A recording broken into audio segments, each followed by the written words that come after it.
श्लोक 11.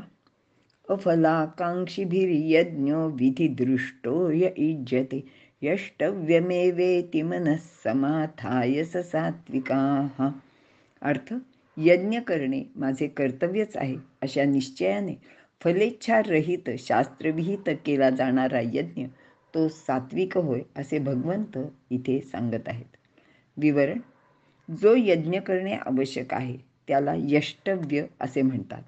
फलभोगाची इच्छा न धरता शास्त्रात सांगितलेल्या विधीप्रमाणे जो केला जातो व यज्ञ करणे हे आपले कर्तव्यच आहे असे मानून समाधानी वृत्तीने जो यज्ञ केला जातो तो सात्विक यज्ञ होय. यामध्ये स्वार्थ, फलभोगाची इच्छा नाही, दंभ देखावा नाही, आपल्या श्रीमंतीचे प्रदर्शन करण्याची इच्छा नाही, क्रोध अहंकार नाही. हा असा यज्ञ सात्विक आहे.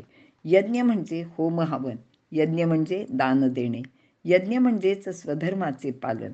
या सर्व अर्थाला धरूनच वरील अटींची ग्राह्यता यात समाविष्ट केलेली आहे.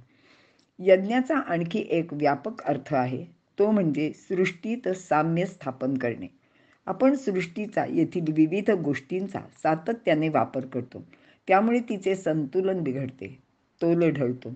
तो आपल्या कर्मांनी पुन्हा प्रस्थापित करणे म्हणजे यज्ञ करणे.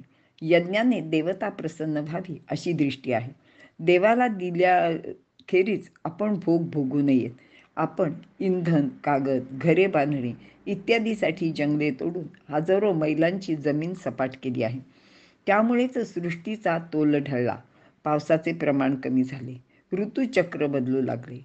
म्हणून पुन्हा झाडे लावणे, जंगले राखणे हा सुद्धा एक यज्ञच आहे. समतेत, समतोलात, शांतीत ब्रह्मसाक्षात्कार होतो. जीवन जगत असताना तोल सांभाळणे म्हणजे यज्ञ करणे. यज्ञावाचून केलेली कर्मे बंधनकारक होतात, कारण ती समतेचा, समतोलाचा, शांतीचा ब्रह्म संस्पर्श घडवीत नाही. आज अतिभोगाने विविध प्रकारची प्रदूषणे निर्माण झाली आहेत.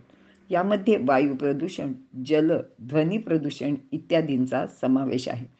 यांचा तोल पुन्हा निर्माण करायला हवा. वेदांत म्हणजे ब्रह्म व कर्म परस्पर विरुद्ध आहेत, कारण जीवनकर्माने ब्रह्माची शांती ढळते, एकता भंग पावते. ती पुन्हा स्थापित करणे म्हणजेच सात्विक यज्ञ आहे. स्वधर्म हा श्रेष्ठतम यज्ञ आहे. मात्र स्वधर्माचरण करताना ते शास्त्र विधीला धरूनच हवे. क्षत्रियांनी युद्ध करायलाच हवे, पण युद्धात वापरावयाची शस्त्रे व अस्त्रे निसर्गाचा नैसर्गिक तोल ढळणार नाही अशीच हवीत. पूर्वीच्या काळी असणारी अस्त्रे युद्ध करणाऱ्या योद्ध्याला ती सोडण्याचे व ती परत घेण्याची विद्या अवगत होती. म्हणजेच संहाराबरोबर उपसंहार सुद्धा होत होता. पण आज मात्र अणुबाण, अग्निबाण अशी अनेक अस्त्रे फक्त संहारच करतात आणि आपल्याला हिरोशिमावरचा केलेला बॉम्ब हल्ला सर्वांनाच ठाऊक आहे. म्हणजेच युद्ध हा क्षत्रियांचा स्वधर्म असला तरी त्याने नैसर्गिक तोल ढळणार नाही याची दक्षता घेणे आवश्यक आहे. अशा प्रकारे शास्त्रविधीचे पालन करायलाच हवे. स्वधर्माचरणात समत्वाची दृष्टी आवश्यक आहे. यासाठी शेती केल्यानंतर जमिनीचा जो कस कमी होतो किंवा नदीचे पाणी आपल्या वापराने किंवा आपल्या चुकीच्या वापराने दूषित होते, यंत्रे, कारखाने यांच्यामुळे होणारे वायू प्रदूषण, पशुपक्ष्यांची शिकार व झाडे तोडल्याने जंगलाचा होणारा नाश या सर्वांवर वेळीच उपाययोजना केली पाहिजे आणि ढळलेला तोल सावरला पाहिजे.